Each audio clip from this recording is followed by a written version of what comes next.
Ever since Grimes released Visions in 2012, she has gained a massive fan base, and her career trajectory has taken such wild turns that I don't think anyone could have ever predicted.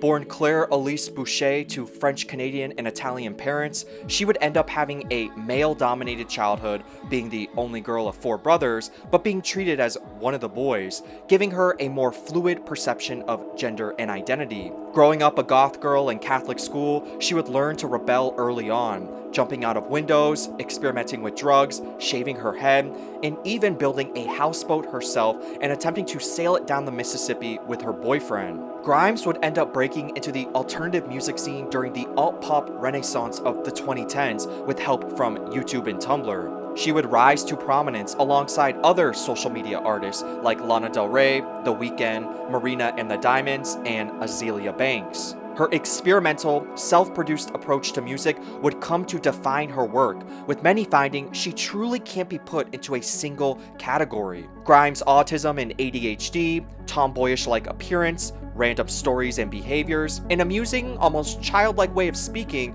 would give her this relatable, down-to-earth image. But Grimes is so much more than just a quirky artist with funny stories. The themes in her work go far deeper than you would expect, and her lore is so wild it will literally shock you. In this Grimes documentary, I want to dive deep into the early life and childhood of Claire Boucher, how being raised with so many boys influenced her identity, how Catholicism would impact her future artistry, her uniquely experimental music production, how she sonically merges the old with the new, the ancient with the futuristic, and just what makes the girl behind Grimes so fascinating and how it would help propel her to global fame. But mainstream success also isn't always easy. Grimes would end up getting so big that many original fans would feel betrayed by her sonic evolution, and especially her relationship with Elon Musk and embrace of AI. This would lead to that down-to-earth, alternative, just like everyone else image being shattered, and the many, at times unbelievable controversies that followed would shock the world. Today, we will find out how a quirky Canadian girl from Vancouver went from an underground, obscure artist to mainstream global success, dating the richest man on earth and hosting AI futurist conferences. So without further ado, this is Grimes, a deep dive into the complete, unfiltered story.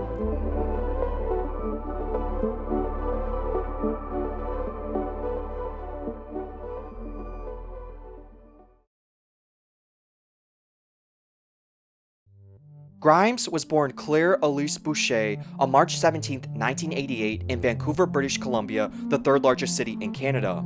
This makes her a Pisces, and as a Pisces myself, it explains a lot. But do you believe in anything that astrologers say? Yes and no. Oh, are you a Pisces? Yes and no? Yeah, I'm a Pisces. Claire's father is Maurice Boucher, a former banker, and her mother is Sandy Garosino, a former crown prosecutor and arts advocate.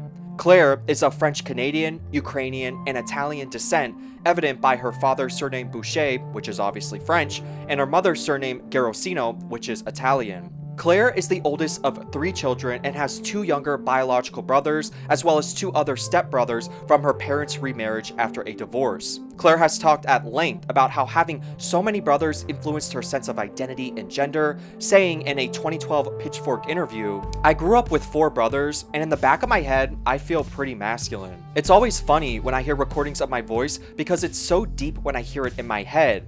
And in any given situation with a group of women, I'll always take on a really masculine role." This male influence on Claire doesn't stop at just her brothers, with her father and grandfather also having a lasting impact on her personality, saying, "I was raised in a house with 4 brothers.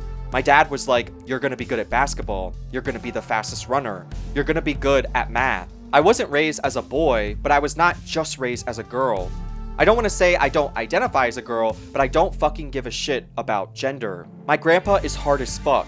He grew up in poverty, super anti-establishment, teach yourself, don't rely on other people to teach you anything. He taught me how to shoot guns when I was 6 and how to drive a standard transmission by telling me to reverse the car to the edge of a cliff. Grimes having so many male influences in her childhood and being treated more as one of the boys would help to explain her future aesthetic and sounds, unafraid to mix and match gender identities and express an artistic persona that is more fluid and experimental versus something that fits nicely into the usual feminine pop star box. Her grandfather's hyper-individualistic, can-do attitude would also fundamentally shape how she would approach music production, opting to do it all herself and obsessing over complete artistic control. Claire was raised Roman Catholic and attended Catholic elementary and secondary school. This is where we learn of the random time she was accused of throwing a snowball at the Queen when she was visiting her school, saying, "One of my favorite memories from high school is being accused of throwing a snowball at the Queen." She was driving through Vancouver for some reason. It was a snow day and everyone was outside. The teachers were like, if anyone throws a snowball, the consequences will be huge. Everyone was obviously so amped up, waiting to see if anyone would do it. The Queen drove by and nothing happened. There was this big sigh of relief. Then, this single snowball sailed through the air and hit the back of her car. Everyone erupted. It was like a madhouse. I was accused because I was goth, but I didn't throw it. Whenever I hear about this story, I always just think about that one picture of Grimes next to Rihanna and Katy Perry, where she looks quite pale and soggy.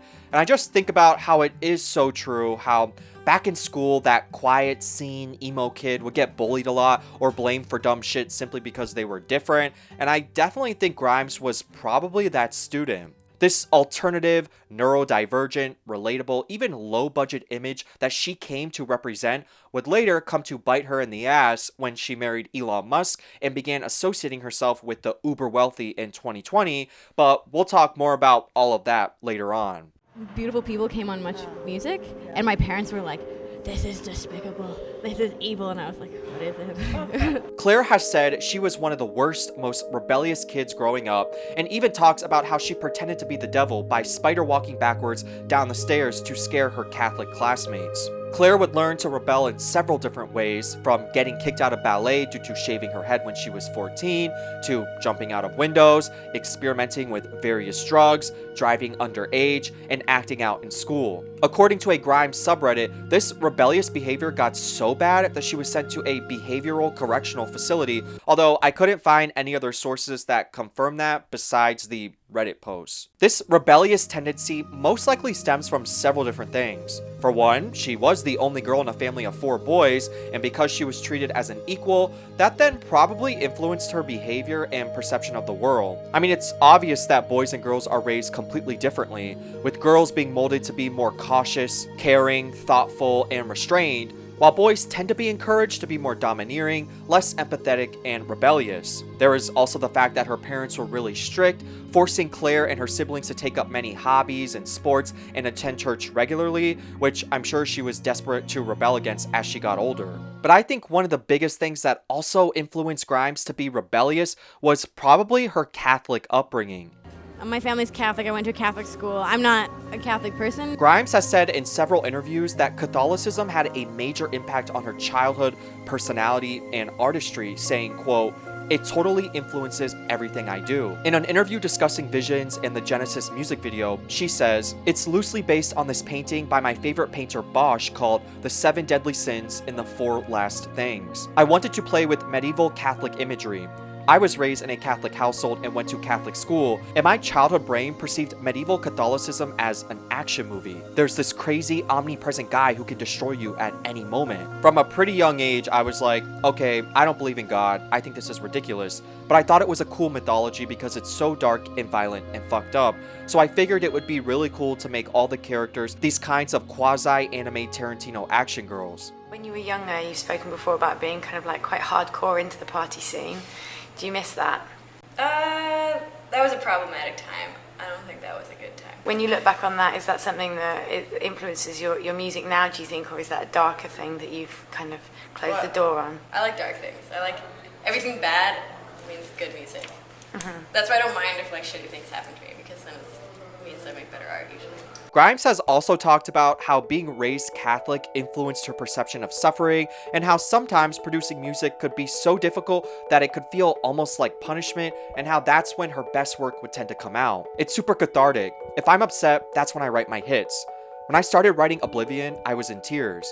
By the time it was done, I was like, yes, Yes, yes, yes. I think I have serious latent Catholic guilt issues. Catholic guilt is the concept that being raised Catholic can have a lasting impact on how one perceives oneself, regardless of whether they remain a Catholic later on in life. So it's the idea that constantly telling little kids they are sinners and going to hell and how they are deserving of eternal punishment unless they repent just might negatively affect their sense of identity and choices for the rest of their lives. But I also think this Christian correlation of suffering with piety and nobility, like the crucifixion of Christ or the veneration of the martyrs, may have also gave her this work hard at all costs, even if that means not eating and being locked in a room for days attitude, which we'll learn more about later on when she made the album Visions. While Grimes came to disavow Christianity at a young age, it didn't really come out until one Easter when she was 8 years old, where she told her entire family at the dinner table that she was an atheist. So coming back to the subject of rebellion, I think Christianity can sometimes naturally predispose people to have this rebellious spirit because your entire life you're restrained in such extreme, seemingly meaningless ways, and the moment you get out of that bubble and experience real life, you'll probably never go back. Another thing I wanted to point out is how fascinated I am by just how much Christianity can end up influencing certain artists' sounds, especially because a lot of the times when I first listen to these artists, I often feel some sort of spiritual influence and I relate with their work in such fundamental ways that when I do find out they have an upbringing in the church, it all then makes sense. So with Grimes, the way she produces, and especially her earlier albums, always gave me this spiritual, futuristic, but somehow also ancient, almost tribal feeling, and sometimes even like this strange, ethereal, existential feeling, if that makes sense. It's this fascinating merging of sounds and themes that really first attracted me to her. In this way, I've always kind of viewed Grimes as like an electronic Enya. Like Enya is this ethereally spiritual artist, but my brain views her as like the acoustic, more classical version of vocal layering and musical production, and Grimes is like this techno AI futurist version. But it's not just Grimes either. I mean, if you just look at all the other past artists I've also spoken about, like Lana Del Rey, Ethel Cain, and again Enya, and how they also tend to give us this spiritual, often transcendent feeling and visuals. Lana at times uses Catholic imagery and vocal technique that mirrors the cooing of Marilyn Monroe, but also that of traditional Arab melismatic music. Ethel Cain combines the cinematic and ambient with Christian worship sounds. Enya sounds genuinely like an otherworldly angel who somehow has become one with the instrumentation in her music instead of the leading vocalist over it. It's just interesting to me and makes me wonder just how much Christianity and Christian art and music can end up affecting the people who were influenced by it growing up. Grimes has also spoken about how being raised religious can leave a lasting impact even long after you've left it, and how it can manifest as nostalgia. The song Genesis is kind of about nostalgia for the religious experience, and I wanted to make a video that was kind of how my childhood brain perceived Catholicism. I think this is really interesting, and again, it reminds me specifically of Ethel Cain and how even though you leave these belief systems because of how inherently illogical and even harmful they are, they can still have this irresistible pull on you due to it being such a big part of your life for so long. Not to get too off topic here, but I also think this influence has to do with just how much humans inherently have relied on stories to guide us through life and explain away our suffering, and I think on some level we all kind of yearn for a collective shared story or guiding myth that grounds us, because the human experience can often be so scary and chaotic. It's also worth pointing out that a unifying myth helps people agree and organize, which makes cooperation and trust easier and therefore civilization possible, and it's fascinating to see techno-optimism and transhuman utopian thinking begin to replace the religious myths of the past. Grimes herself subscribes to techno-optimism and transhumanism, but I'll save that specific deep dive for my next video. Grimes being raised a competitive tomboy and going to Catholic school weren't the only things that influenced her artistry. There was also her neurodivergence. In a tweet from 2025, she says, "Got diagnosed with ADHD autism this year and realized I'm probably dyslexic, which is why I can't spell it all without spell check. I feel like had we known this when I was a child, I would have had worked so much less hard, been on drugs, and so many of the weird obsessions and motivations I had would have been seen as pathological, and I could have written off certain things that were very hard for me, but I'm glad I overcame them." probably would have been drugged too. Anyone who has seen any interview with Grimes would know this was obvious from the beginning, and I'm honestly shocked she didn't get a diagnosis sooner. Is it weird doing this, like right now, like talking to me? Oh yeah, I'm like shaking and sweating profusely. I sent her like a painting because I was a fan. Was it like a painting of Janelle by you, like really creepy? It was like a decapitated head, like Nice. spitting out colors. Anyway, I sent her a painting, and then she was just like, "Yeah, we should work on a track." And then I like had a panic attack. Where did you make? Are you feeling okay? Oh yeah, no, I'm just like, it is probably TMI, but I can't burp. Like I have this burping issue. Is that a function of pregnancy, or you could never burp? Never burped. I've burped like 2 or 3 times in my whole life. So, like I've talked about in my Ethel Cain deep dives, where Hayden explains how autism affects her production of music, I have no doubts that Claire's neurodivergence greatly influenced how she experiences sound and allowed unique musical experimentation to come a lot more naturally due to how neurodivergence causes people to experience the world in more complex, abstract ways. Claire's first real introduction to music would be the internet as a child, where she would obsessively listen to different songs to help calm herself, which is a symptom of autism, but her career wouldn't really begin until graduating high school and attending McGill University in Montreal. She would end up joining the Bachelor of Arts and Science program, saying, "I double majored in neuroscience and philosophy, and I was going for a double minor in electroacoustics and Russian language, but I didn't graduate, so it's not actually impressive at all." As part of Claire's electroacoustics course, she was obligated to learn the program Logic to see how the brain interacts with music. She had to develop a soundtrack for an assignment, but got so obsessed with the process of music making that she soon stopped attending classes and would just tinker with music production instead.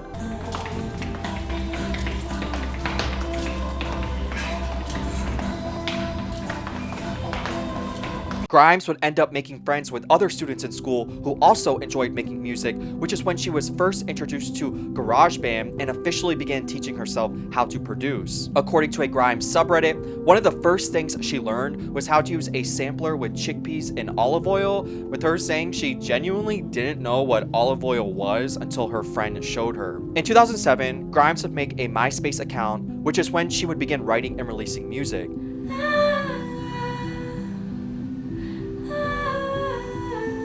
I think the sound of like longing in music is like really beautiful, and I don't know. A lot of my music has this like wishful, like sort of like longing sense to it. I think because it's like so trying to like get somewhere that I can like not that I can't go.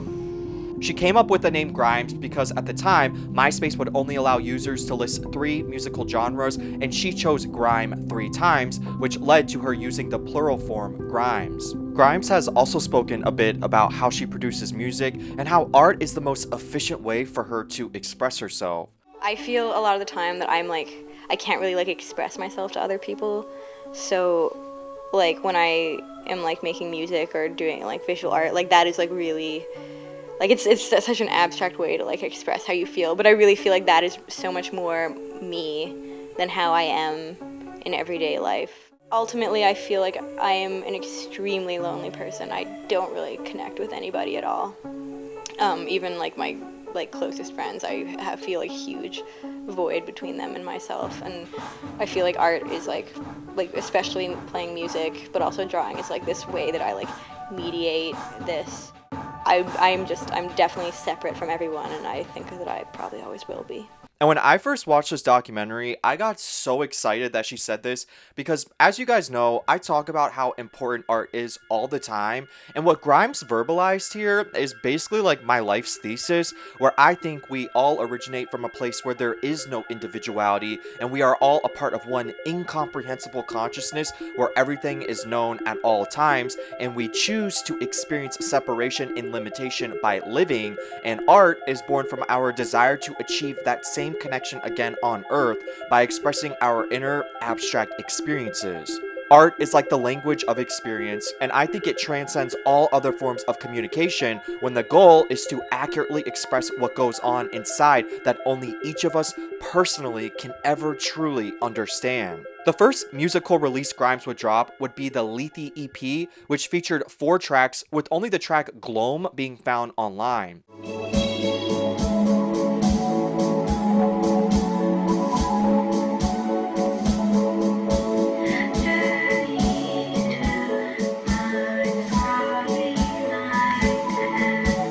The EP titled Lethe comes from Greek mythology and is the name of the daughter Eris and the personification of Oblivion. While living in Montreal, Grimes would also start performing at Lethe, an underground performance space. During this early underground Grimes era, she would experience many hardships that would help shape her into the artist she is now. For one, the underground music scene she was a part of meant a lot of partying and drugs, and she lost many friends to overdose and suicide. She would also end up being expelled from McGill due to missing so many classes, which helped free up more time and led to her exclusively focusing on music. In 2009, Grimes and her boyfriend would attempt to sail down the Mississippi River on a houseboat they built themselves. Grimes described it as a wild DIY project. They loaded the boat with chickens, potatoes, and a sewing machine, planning to live off the river. After several mishaps, the Minneapolis police impounded the makeshift ship. A Pitchfork article explains the Huckleberry Finn-like adventure. That summer, the couple traveled 25 hours from Montreal to Minnesota, where they spent a month constructing a 20-foot houseboat on a friend's property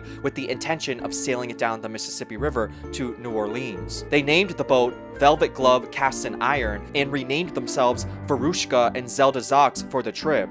Boucher and Gratz painted murals with fantastical creatures on the side of the vessel, which they filled with live chickens, a sewing machine, and 20 pounds of potatoes. But soon after setting sail, the engine failed, and Boucher and Gratz spent 3 weeks traveling downstream, attempting to fix the boat and dealing with the police. I don't even know what to say, except the idea sounds fun and random. I'm a weird-ass random person, but also just really, really on brand with Grimes in general. Like, this is just so Grimes core. In January of 2010, Grimes released her debut studio album titled Geidi Primes, a concept album inspired by the Dune series.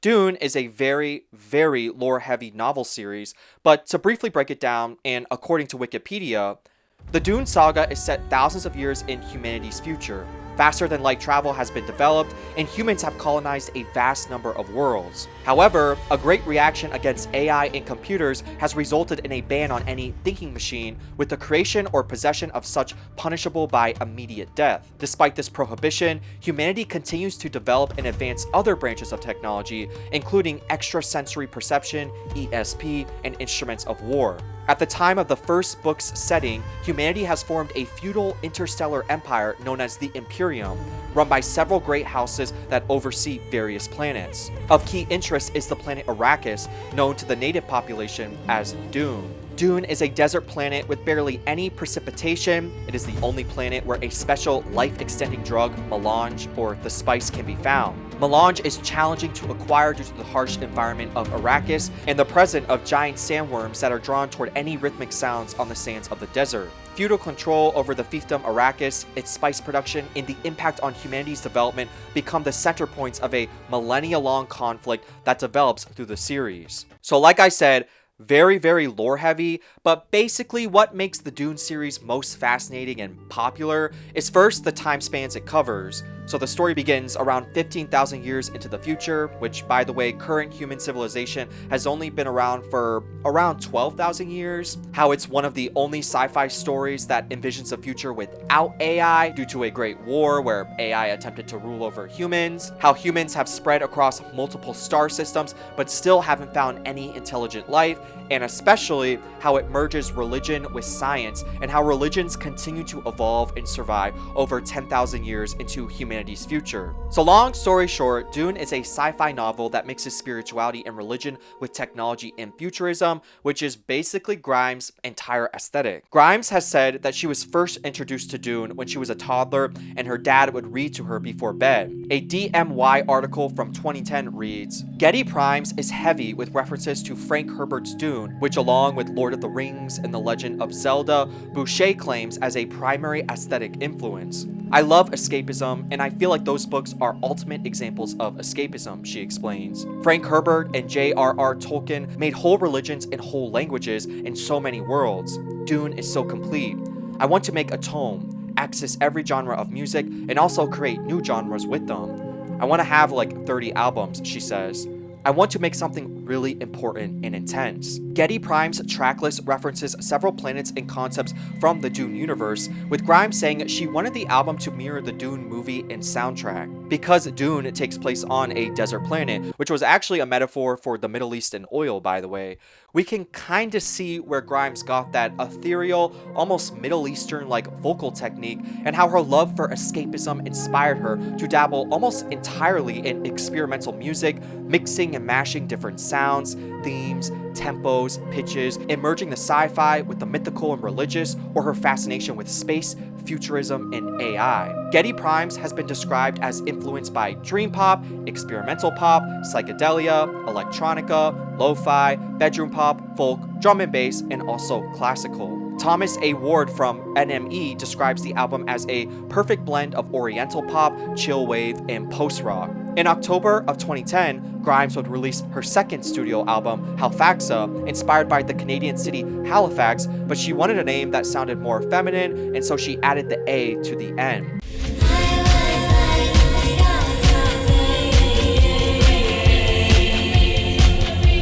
Grimes has also said the album was heavily inspired by medieval European life and history, saying, Halfaxa is inspired by an impression of medieval life, but also by the conception of music at that time. Everything was abstract, something divine and not physical. Therefore, I didn't write lyrics. I wanted the feeling to be transcendental, something that couldn't be linked to everyday life. I wanted it to be ethereal, as if coming from another world. One thing I don't like about indie music or contemporary music in general is that it talks too much about everyday life. In the Middle Ages, that didn't happen. It was considered self-centered.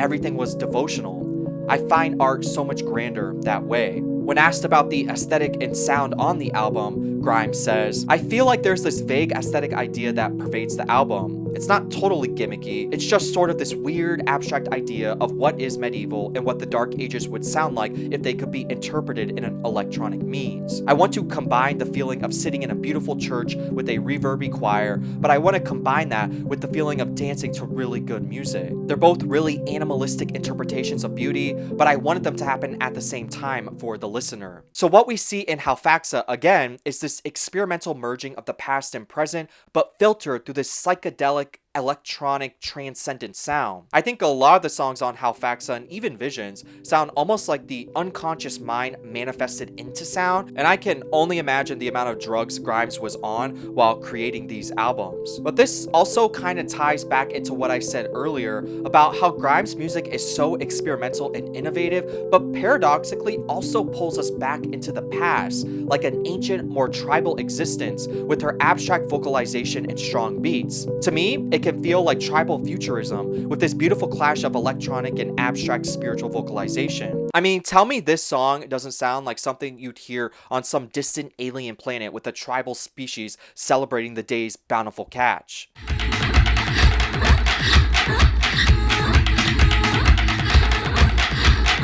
My Sister Says the Saddest Things or Dream Fortress are probably my favorite tracks on the album, and when I first heard Dream Fortress, I couldn't help but think it sounded very East Asian coded, with her ethereal high-pitched vocals and plucky synthesized instruments reminding me of the Japanese koto or Chinese guzheng.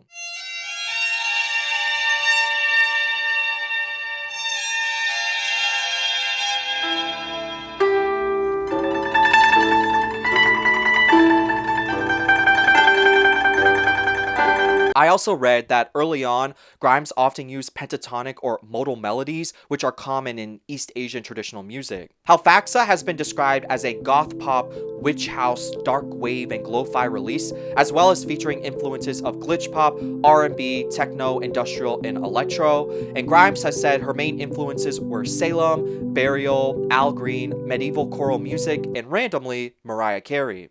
Oh, thank you. Mariah Carey fantasy. And why do you like the Mariah Carey fantasy with ODB, the double 12-inch? This is crazy. Thank you. She's my favorite artist, I think, in the world.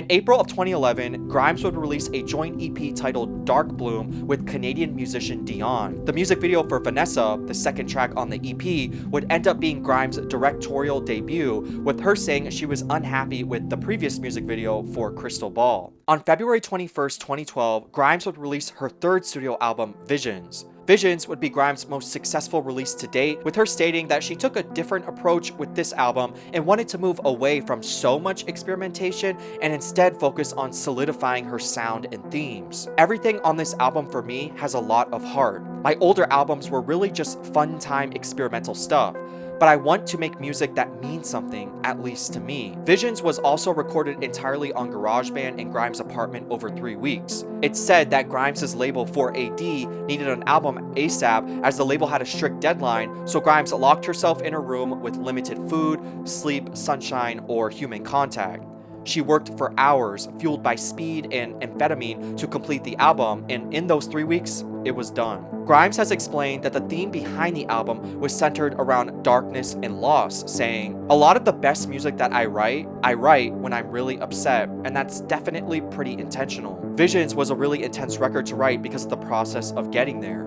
There was always this feeling that I needed to get away from Montreal, and then I went on tour for like the whole year, and I became incredibly homesick. I broke up with my boyfriend because I was never around. When I came home, I didn't know anyone anymore, and I was just like, fuck, I want to leave again. Definitely one weird thing about music is that it led to this kind of homelessness that's a little strange. The fact that Grimes says some of the best music she writes comes when she's upset, again reminds me of how throughout history, some of the best stories in art, for some reason, tend to center around some sort of tragedy or come from an artist that is troubled. I know I talked about how the tortured artist trope is largely myth, but I do still sometimes think that maybe mental illness, and specifically low dopamine, can help inspire really interesting art, because in order to get that dopamine, you have to work and do a lot more, meaning you sort of become an obsessive perfectionist and end up never really feeling satisfied unless what you create is super unique, layered, or complex. So I kind of imagine this like a normal person with healthy dopamine levels might be able to spend an hour on a painting, use traditional methods and colors, and feel satisfied and content when they're done, whereas someone with low dopamine, if they can even get started, would think of literally a million different ways to create something completely new with as many different techniques as possible, mixing and mashing all these different colors and materials, because that dopamine has a much higher price and therefore need far more stimulation to be released. Grimes has said the name of the album is a reference to medieval Christian mystic and composer Hildegrad Von Bingen, saying in an interview, "It's sort of a reference. It sounds so pretentious. I'm going to sound like such an asshole. It's partially a reference to Hildegrad, who I wrote my thesis on when I was still at the university. She's a really major inspiration for me. When I was writing the album, I sort of did a lot of things, medieval and spiritual techniques like fasting and stuff, to see what would happen. I've done it a little bit in the past to be productive, but I did it this time in an incredibly intense way, and it was an incredible experience. I kind of went crazy, and so the album is about that. I was thinking of a title, and it's like realizing my vision. Maybe that sounds stupid, but it's the sonic manifestation of my brain. I see music as such a visual thing. Remember the autism? It doesn't exist in my head without something else. Saint Hildegrad was a German abbess, visionary mystic, and composer. She is revered as a patron saint of musicians and writers. Hildegrad was also a talented composer and poet, which is why many now view her as a saint of music, composition, and writing. Grimes explains her thesis on Hildegrad, saying, "It was a disaster because I never wrote anything about history, but I really wanted to do it. I was passionate about medieval literature and philosophy, so I chose to write my thesis on Hildegrad, a 12th century composer and writer. She is a major influence for me as a female artist. She spent 16 years of her life in a cloister. She was chained and tortured. She didn't eat. In her time, women didn't make music, but she managed to circumvent the system and publish her art by claiming it came not from her, but from God." Grimes has said she wanted this album to be dancey and emotional, but also become sort of a commentary on human-machine interaction, saying, "I just wanted to make something that was really emotionally evocative, but still really experimental. Something that was spiritual and kind of overwhelming, but at the same time was also super gratifying and dancey. I listened to tons of different kinds of music, dance music, hip hop, and I wanted to bring these sentiments together. It's an intellectual sentiment before anything else, because while stuff does manifest in production, it's all about the mindset. You can make an amazing song, but if you don't feel passionate about it while you're making it, it's useless. I have tons of music that I don't feel anything about, so I don't want to release it. So yeah, it's really about science fiction and the internet and our experience these days, trying to navigate human experience in this kind of world. People are really emotional, and at the end of the day, people come back to these biological instincts, but they're being run through servers and computers and screens and electronic music and all this crazy shit. So this album is about mediating man and machine, because we're sort of becoming machines, but if that's the case, what happens to our emotions and feeling? I think this interest Grimes has in the dance between machine and man, technological separation, and continued integration is really fascinating, and is something that we can still see influences her to the present day. The album's 2 singles, Genesis and Oblivion, will go on to go viral on YouTube in 2012, further helping Grimes' career take off and gain a growing, dedicated fan base. I feel like I will never forget when I first saw the Genesis music video, and I think the very beginning of it, where she vocalizes in this melismatic, macam way, is my favorite part of it.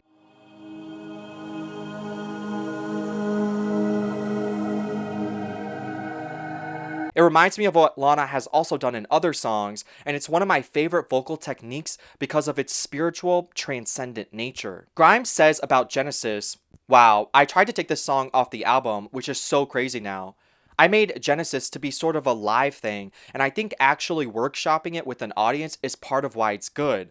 Like, I just kept altering it to try and get a bigger response from the crowd, but I never really looked at it as a song. I sort of felt like it was more of a live stunt or something, ha ha ha. But like, all my friends made me keep it on the album, and I thought they were insane. It has no meaningful lyrics because it was just a live vibe. I guess at the time, I also didn't really perceive lyrics. I just thought lots of songs didn't have lyrics. What the fuck?" Night Music is also an incredible song and might be my favorite that Grimes has ever made, and I think it's also a perfect example of that paradoxical fusion of abstract tribal sound with futuristic electronic witch house. The album cover for Visions has Russian and Japanese text, an alien on the back, and a giant abstract skull-like head on the front. The text above the main artwork translates as "I love" in Russian, and the Japanese-inspired text does not mean anything. Grimes explains, "I painted that while I was watching Enter the Void, and I was just having a terrible time. It was like the day after, and I was just trying to watch horrible movies. So the drawing, I wanted it to be kind of like a Bosch painting. Very modern, but kind of reminiscent of surreal medieval shit." On the right side, the Russian text under Grimes is taken from an Anna Akhmatova poem, "But listen, I am warning you," and translates as, "But listen, I am warning you. I'm living for the very last time." The 4 lines of text on the bottom right of the album cover is from another of Akhmatova's poems, The Song of the Last Meeting, and reads, "I am betrayed by my doleful, fickle, evil fate. I answered, darling, darling, I too, I will die with you." The Russian text above the Thanos head translates to computing head. When asked why the album cover even has Russian text, Grimes replied, "Well, I used to study Russian quite a bit. It's one of my favorite languages. I just think it sounds really beautiful, and like, when I was a teenager, I was obsessed with Russian authors for some reason, which is so weird. Russia's a good heartland for art, incredible art, and I'm just so overtaken by the language because I can write it. It's like, why wouldn't I write it? I guess? Like, it's more fun than English." Visions would go on to be largely acclaimed, with Metacritic giving it a weighted rating of 80 out of 100, and Lindsay Zoladaz of Pitchfork awarding the album Best New Music designation, claiming it, quote, "showcases a streamlined aesthetic, resulting in a statement that feels focused, cohesive, and assured.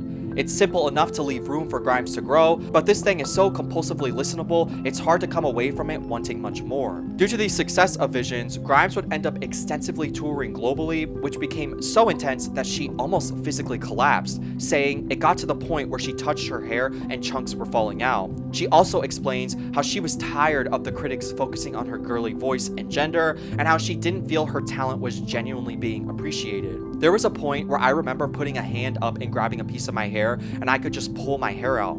I was like beyond exhausted, and I was just really unstable, and it was just super uncool. It was at the point where it was going to destroy Grimes. This physical and mental exhaustion led to Grimes switching management and taking a slight break from music, with her 4th studio album, Art Angels, not being released until November 6, 2015. Art Angels is where we begin to see an evolution of the aesthetic of Grimes into something we would recognize today. She started her career with a very underground, low-budget, indie alternative style and simple look, but in Art Angels, we see this shift toward more fairy, elf, fantasy, alien aesthetics. In an interview for Buffalo Zine, Grimes explains the title saying, "I would always have these things. I would nickname them art fairies or something, where if I would do things that weren't true to myself, they would punish me and not give me inspiration. And every time I would do something that wasn't artistically true, I would literally have these sort of creative punishment periods. And so I started feeling like I was in this weird dialogue with these spirits, and I had to like please them or I wouldn't be able to make good art." This sounds insane, but yeah, no, I remember rolling words around my mouth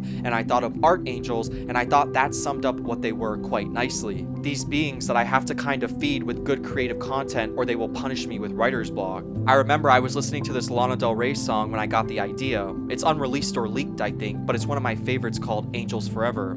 I wish she would release an official version so bad. And can I just say, are you kidding me?